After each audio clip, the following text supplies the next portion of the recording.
সকালবেলা অফিস যাওয়ার তাড়া থাকে, শান্ত বসে ভরপেট ব্রেকফাস্ট করারও সময় মেলে না। তাড়াহুড়োর মধ্যে 1 কাপ কফি আর বিস্কুট খেয়ে বেরিয়ে যান। জানেন কি এই অভ্যাস স্বাস্থ্যের পক্ষে কতটা ক্ষতিকারক?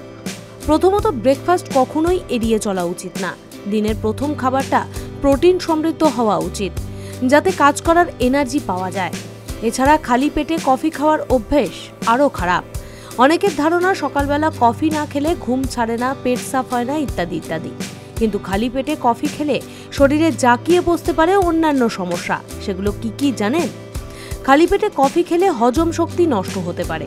দিনের পর দিন সকালে খালি পেটে কফি খেলে কোষ্ঠকাঠিন্যের সমস্যা বাড়তে পারে। এই পানীয় শরীরকে গরম করে দেয় এবং মলত্যাগের স্বাভাবিক প্রক্রিয়ায় বাধা তৈরি করে। খালি পেটে কফি খেলে শরীর ডিহাইড্রেটেড হয়ে যেতে পারে। কফির মধ্যে ক্যাফিন থাকে, যা শরীরে জলের ঘাটতি তৈরি করে।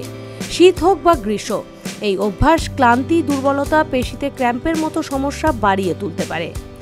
কফি খেলে সকালের ঘুম ছাড়ে, কাজ করার এনার্জিও মেলে, কিন্তু সেটা সাময়িক। বরং খালি পেটে কফি খাওয়ার অভ্যাস স্ট্রেস, অ্যাংজাইটি আরও বেশি পরিমাণে ডেকে আনে। আসলে ঘুম থেকে উঠলে শরীরে কর্টিসল হরমোনের মাত্রা বৃদ্ধি পায়। এই হরমোন স্ট্রেস লেভেল বাড়ায়। এর মধ্যে কফি খেলে আরও অ্যাংজাইটি বাড়তে পারে। তাই এই পানীয় খালি পেটে এড়িয়ে চলাই ভালো। বেশ কিছু গবেষণায় দেখা গিয়েছে, খালি পেটে কফি পান করলে ডায়াবেটিসের ঝুঁকি বৃদ্ধি পায়।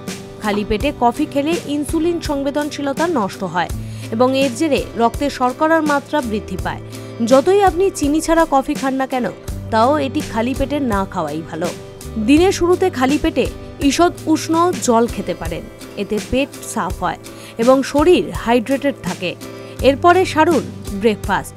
ভরপেট খাওয়ার 30 মিনিট পরে প্রথম কফি খান। পাশাপাশি দিনে 4 কাপের বেশি কফি খাবেন না। 400 মিলিগ্রামের বেশি কফি খেলেও শরীরের সমস্যা বাড়তে পারে।